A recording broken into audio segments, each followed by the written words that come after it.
Welcome to Women in Tech on ThinkTech Hawaii. I'm your host, Tadia Rice. Technology today is developing faster than ever, and there are women who are establishing the blueprint for those who just don't want to fit into the tech industry, but are here to rewrite it with unshakable confidence. Yamini Sagar is foremost among those women. She has a very clear sense of purpose and passion, and I am in complete awe and admiration of her because she has a level of resilience and imagination combined with a unique global lens that benefits so many. I was lucky to catch up with her recently, and it's such a treat to have her with me today on Women in Tech, our inaugural show at ThinkTech Hawaii. Let me share just a bit about Yamini's journey because it's so amazing. I don't even know where to start. Yamini was an immigrant when she came to the U.S. from India. She entered the world of financial services, a double standards industry built by men, for men, but she's changed the banking industry. She's combined technology, software, and algorithms to modernize, automate, and streamline fintech services. She survived the bro code of finance. She pioneered the institutional digital asset space, and she has led product invitations that trade on the New York Stock Exchange. A patent-holding expert in Bitcoin and an indisputable technical authority with her company InstaRails, she has made digital payments easier, faster, and cheaper. Welcome, Yamini. Tell us, how did you learn how to navigate this world so intimately? So, hi, Tadia. Thank you so much, first of all, for having me on this show. Especially excited because this is your inaugural event, and you're also another strong woman, and love this conversation. So, for me, you nailed it, right? As an immigrant and a woman, I started working in fintech, and it wasn't even with the good fortune that I had of working with some of the best institutions in the world. I still had to navigate through the bro code. So I feel like what kept me grounded was the obsession around learning complex systems and technology. So whether it was clearing and risk management for trillions of dollars in trades across six continents, or building a Bitcoin custody platform for institutional clients, or it could have been navigating the licensing for the 50 states in the US, or building bank code compliance and security, all of those complex tasks excited me. And that's what I feel gave me the strength and the resilience to keep going. However, I would say that in the beginning, obviously, as a woman and an immigrant, it wasn't that easy to navigate this system. And I lacked self confidence in the beginning. But there were some women who inspired me, some women who came before me. For example, Sheryl Sandberg's book, Lean In, gave me the language that I needed at that time to be successful. So that was one, and there was one more book. It was written by two women corps, two women Marine corps. It's called Leading from the Front, and that gave me all the tactics that I needed to survive under pressure. So I feel like the whole combination of having the technology background and then being from a different background, having inspiring women to lead you, helped me to navigate through the system and help me become successful and found InstaRails. So, what is it, aside from the resilience that we know you have and the fact that you found mentors in one way or another, that help drive you? And what is it that folks should know about you that most people don't know? So, at my core, Tadia, I am a technology and a payments nerd, and I have built a payment infrastructure. But what folks should know is that I have built financial empowerment. So that's most important thing for me. What my company Instarils does is very simple to explain to anyone, even though the technology behind it is not that simple. But what we essentially do is we give small, medium businesses as well as financial institutions uh, the tools that they need for cross-border payment services. So through our proprietary payments network, we give them the ability to transfer money to 150 countries and pay the recipients in their local currencies. We do not use correspondent banks. We completely bypass them. So it makes our platform more transparent, cheaper, and faster than the legacy payment rails. So for us, what is important is a small business telling us how they have saved thousands of dollars after switching to InstaRails, or when the recipient tells us that they have saved time by receiving the payments instantly instead of waiting for it for days. And one more thing is that they have received the funds, whether they are banked or unbanked. So that's what gets me up in the morning. I see. That gives you joy because what you're doing really is keeping money in the pockets of people who need it the most, and you're benefiting those who make a living. And sometimes it's very hard to do that. And so, why should we lose fees? On banking. So this is really a great thing you're doing. So what else did it take you to succeed? Because you're really a change maker in a male dominated industry. You're an innovator in technology. It's, did you ever feel like you were an outsider? Yes, that's a great question. So for me, right, like InstaReels, I feel like was not born out of a whiteboard experience. It was basically built out of a lived experience. So I feel like coming from India, when I personally had to pay offshore vendors in India, or if I had to pay my mom or send money back to my family, I experienced the pain points and the financial friction firsthand where when the payments were sent out, they were very expensive and very slow to deliver. And the other thing is working at big institutions, some of the best institutions in the world, luckily gave me that front row seat where I could see that there's a handful of legacy players out there who are involved in this global money movement. So there and they use these legacy systems that haven't evolved in decades, right? So I saw the problem that was out there. And being an outsider, I feel like it is not a handicap, it's actually a blessing because coming from India, right? Like, and you mentioned this in the intro, I saw UPI, which is the Unified Payment Interface, evolve in front of my eyes and being adopted, going from zero to like billions of transactions and adopted by an entire nation so easily. I have also like traveled the world and I follow a lot of countries and payments innovation of like M-Pesa in Kenya or be it Pix in Brazil. I'm seeing this whole landscape evolve so quickly and other countries advancing so fast. So all of that like gave me this idea of okay, there is this problem out there, and I figured out that okay, there is a solution out there too, and that's what the outsider perspective gave me. Is I feel the global lens and the resilience that I had to build as an outsider because it wasn't easy, right? Navigating the system as a woman, as an immigrant. So the resilience that it gave me, both of these things helped me to build InstaRails and solve this problem for small businesses and for immigrants who are sending money back or sending money cross border.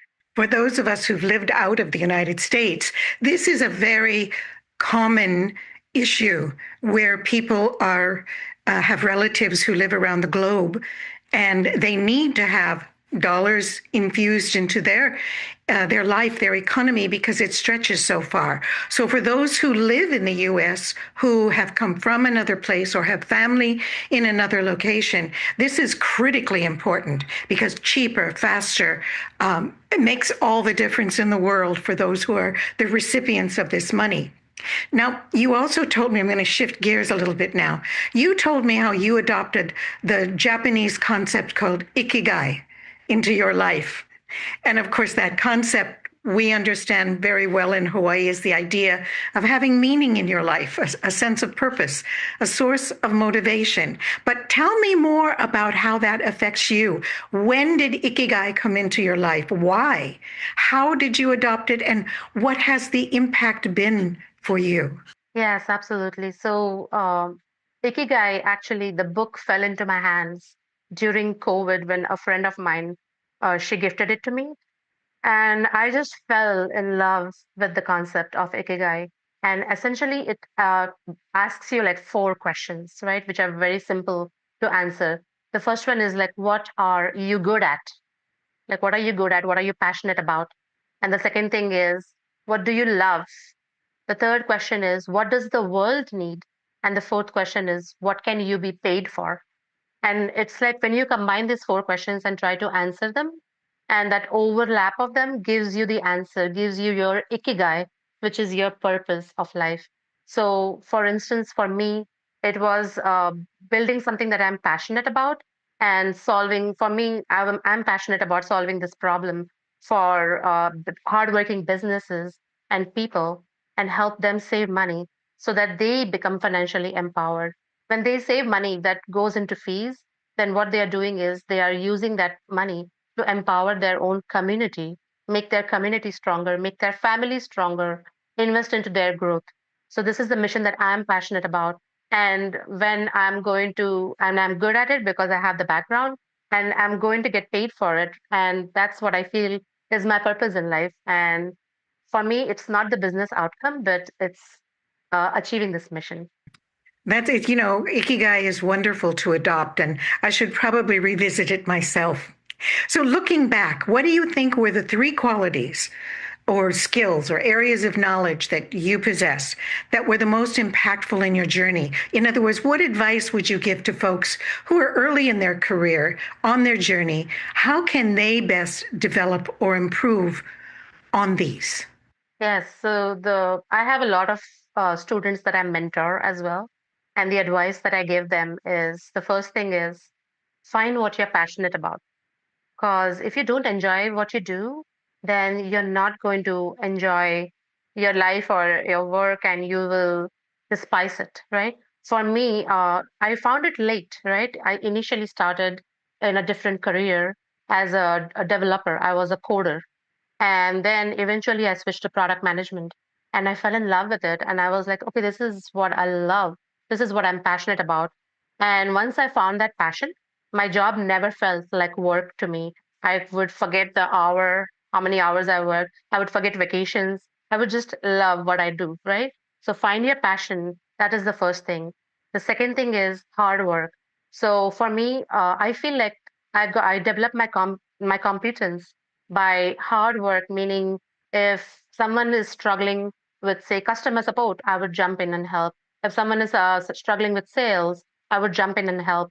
Compliance, legal, marketing, like hard work, just go in there, help people learn whatever you can. And that is what is going to make you an expert in anything that you're doing. And the last thing is technology, right? Like, don't be afraid of technology. I see some people extremely scared, but it's like, no, just go and play with it and learn it and try to grasp it, become an expert. And I feel like once you do these three things, then it really helps you to be successful. And finding a passion, obviously, is the most important one, though. Clearly, that helped you make InstaRail so successful. By now, you've received honors, recognition, and awards, not just for what you've created, but for your thought leadership, your innovation to the fintech sector. What insights on technology can you give? Technology that drives economic growth and social progress, similar to what you've done, especially in this rather dystopian time of global instability and social change. Yes, that's a great question. And especially at this time, right, Tadia? So for me, I feel like it's been a very humbling journey. But honestly, like it's not the awards that matters to me. It's the metrics where when a small business owner tells me that, oh, again, thanks, like I saved money because of you. Like we saved one of our customers uh more than $6,500 last year in fees, and they were so excited and so thrilled as a small business owner. That's what excites me. What excites me is someone in India, the vendors or their employees in India, telling me that they received their funds instantly, or the person in Philippines saying, even when I was unbanked, I was able to receive the money through Gcash wallet or through cash pickup. That's what excites me. However, I feel like for everyone else, I feel like in this era, especially with all these new technologies and the hype around it, I feel like don't be think of technology as a tool, right? Embrace it. If there is anything new out there, like I do this all the time, I go out and learn it. I love to just go out and learn it and go and look under the hoods, like how it works. What is it actually trying to do? Try to understand it. Try to, and then I tell everyone that don't adopt technology just for the hype or just because someone else did it. Don't try to copy what others are doing because that's an immediate race to irrelevancy, right? But take a look at the technology and yeah, and see how is it going to help you solve a problem, especially when you see a problem out there and everyone is complaining about it and they need a solution for it. Don't complain just like them. Think of it as an opportunity, saying that, okay, there is this problem out there. Everyone is complaining about it. How can I fix it? And how can I fix it using technology? Can I use, will blockchain help me here? Or will Gen AI help me here? So just think about like what that would be, and I also feel like some of the best product breakthroughs that I have had is with a strong cup of coffee and a whiteboard. And then after I come up with something, and also I dream about it. So dreams are very important. Like you can dream about what you are trying to build, but then eventually talking to people who think differently than you, who have a completely different opinion. Like talking to them, brainstorming with them helps you to come up with those product breakthroughs and validate your ideas before you go out and even present it and talk to potential customers. So don't think that technology is what do you say, is a burden. Don't think of it as a hype, but I would say go out there, learn it, and see what you can do with it and what solutions can you bring to bring a change in this world and add more value to this world. Oh, I couldn't agree more, Yamini. I tell you, it's be the change you want to see with technology helping you along. And you know what? You touched on inspiration. That's a whole nother show. So I'll have to get you back so we can talk about that. Because the fact that dreams are a link to inspiration is so true. And I think with women and intuition, kind of we have an advantage sometimes. But listen, I wanted to tell you, I used to use PayPal to send money. And this is when I lived in South Africa and Namibia. It cost me about 7% for any transaction that I made. That was way too expensive. And I would even send money in the US to them, and when I was there, from them to the US. But now, thanks to you, I'm going to start using InstaRails because it's a fraction of the cost. Plus, it's instant. I know how valuable that is. I've been on both sides. It's such a good platform for people and businesses. Now, interestingly, in Hawaii, over 20% of our labor force are from the Philippines. Over 3,000 foreign nationals are students attending colleges in Hawaii and universities in Hawaii and Honolulu. Plus, we have over 8,000 refugees from Ukraine and Turkey. So this is a great resource for those people who are just here locally in Hawaii. So I'm going to do my bit and tell everyone I know about InstaRails because I'm so grateful. It's just wonderful to have this time with you. There's so much we could talk about, but our time has come to a close. And Yamini Sagar, you are such a remarkable guest. Thank you for being here with me today. Our time has come to a close with you, Samina Sagar, my remarkable guest on the show today. Thank you for being here with me today. I just want to ask you, what is your final words to this beautiful audience that we have on ThinkTech, Women in Tech in Hawaii? Yeah, so my final word is don't be afraid of technology. Embrace it, learn it. And if you have any questions, feel free to reach out, right? I'm here to help you and guide you. You can reach me at info@instarails.io. And Tadia, I feel like this podcast has been like a calling to me to come to Hawaii soon. So I can't wait to be there. And I know that I'll be there soon. We will welcome you with a very warm embrace and great aloha, my dear. So, okay, I'm going to dovetail on what you said and let the viewers know that your otherness is not a barrier. It's a blueprint, not a barrier, but a blueprint. Don't just look for a seat at the table. Keep building that table because we all have the discipline, the competence, and the authority of the outsider advantage. That's what women have, authority of the outsider advantage. The Old Boys Club is a relic of the past, and the future really is being built by people like you, Yamini, and other women who understand that you don't fear technology. You embrace it because it's very powerful. So we'll be back again with more stories of resilience and a code to thrive. Until then, keep dismantling the status quo and stay bold. See you in the next episode as we continue to reclaim the code with women in tech. Aloha. Thank you. Aloha and namaste. Namaste.